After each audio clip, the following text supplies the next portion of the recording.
Well, America's asking, and you guys are all over our chat today. We're putting your questions to the presidential candidates, including starting with a question about national debt. Today, the headline is this. A new report from the Congressional Budget Office has some very sobering news for really every single one of us, including projections that government spending as a share of our economy will increase by nearly 70% by 2035. Historically, it's around 20%, so that's a big jump.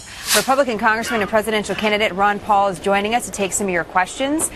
Congressman, let's start off with the headline, though, and get your thoughts on this. If you were elected president, what is the number one thing you would do to help fix the economy?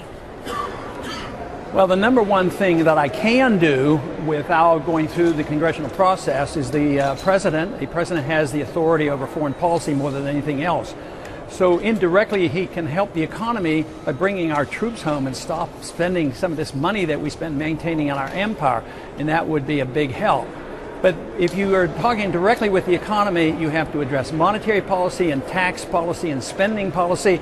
We have to change the attitude of the people on what they believe the government should be doing. We cannot run the programs that we have today believing that the government can take care of us from cradle to grave, the welfare state, nor can we endorse the principle of the warfare state where we have endless wars. Until we look at those major problems, you can't really improve the economy. All right, so I'll take the welfare state and then the war state, and we have good questions on both. Let's start with the welfare state. Keith Baldwin has this question on our chat. He said, Dr. Paul, you come off to many as radical and therefore can get marginalized. How do you plan to address Social Security and Medicare without scaring off voters?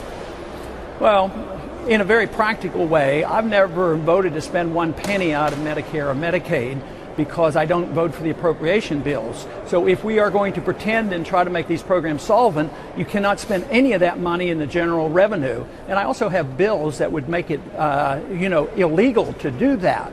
And the other part of the program, though I don't believe in the entitlement system, I do believe in priorities. So saving hundreds of billions of dollars from overseas and the Department of Education, Department of Energy, and many other things, you can cut in those areas and tide the people over, whether it's their medical benefits or Social Security, because there is no money there. And I believe there is a transition, but unfortunately, you can't get a consensus because some who care about fiscal conservatism don't believe that should apply to the militarism around the world. But it is conceivable if you can get the people to endorse these ideas and force Congress into doing it. So let's talk a little bit about that, because you're talking about shifting, as you mentioned, some funds here, and you mentioned the overseas factor. Sean on Twitter was talking to me a little bit about this interview with you, and he said he wanted to ask you about beyond Afghanistan. What's your stance about closing or maintaining military bases around the world? Are there particular areas that you specifically already know that you'd like to close the bases that we have? Yeah, all of them. Just come home. Yeah, why are we in Korea? We've been there since I've been in high school. Why are we in Japan? We've been there since World War II. Why are we in Germany subsidizing their welfare state by paying for their defense by staying in Germany?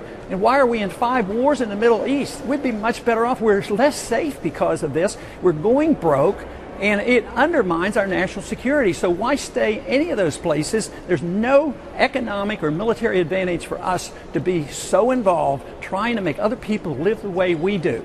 Some would say, Congressman, though, that there's a difference in being defensive or being offensive when it comes to protecting our country. Some believe that we can be more defensive, and when there's a threat, we can defend against it. Others believe that we should be offensive, which is part of the reason why there are some military bases overseas, so that we're leading in those areas. Why do you believe that that's not the way to go? Because that's the way dictators work. To say it casually that we should consider being offensive, that's what dictators do. This whole idea that was encapsulated with the last administration that we endorse preventive war, preemptive war, we go to war to prevent somebody from attacking us, that is endless war and for casual reasons without declaration. I think that is so dangerous. We should have a defense. We should defend our country. But when you talk about bases because we might need an offensive war, I consider that absolutely un-American.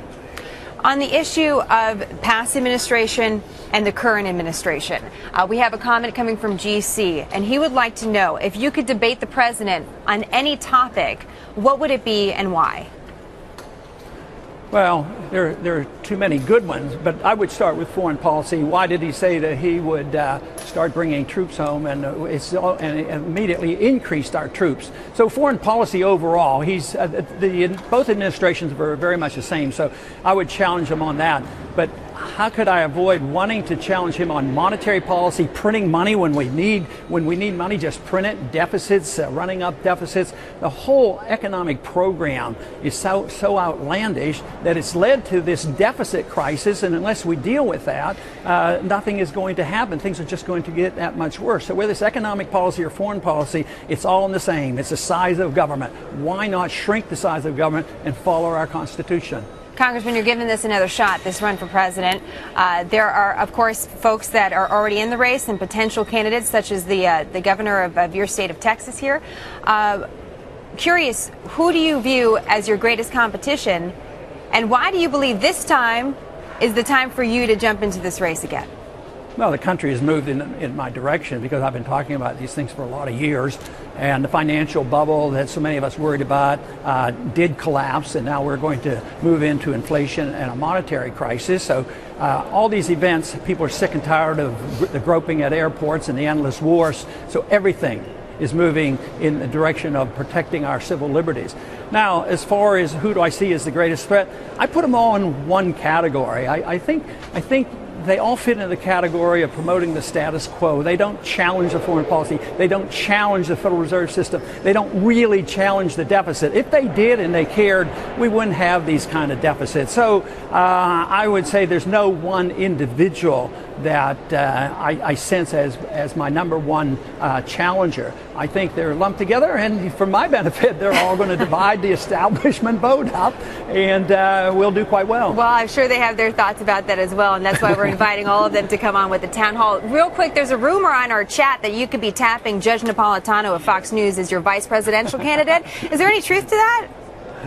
Well, not so, because you have to be a little bit premature. But I do have to admit, somebody caught me off guard and said, "What kind of people? Who would you ever suggest to work with you and run as a vice president candidate?" And I really admire Judge Napolitano, so I mentioned him, but I didn't even confide in him. Let him know. Which is probably illegal or something. You don't promise jobs. But I think he would be good in any administration. I think he'd be grand on the Supreme Court. I had no idea. John, did you know that Congressman Paul was such a fan of Judge Napolitano? I had no idea. Well, we learn something new every day, Congressman. We'll pass that along. I'm sure we'll be interested to hear that, and we appreciate you joining us on the chat, and our viewers do as well. I look forward to having you back, sir. Thank you. Andrew Napolitano, Attorney General. I mean, there you go. Yeah.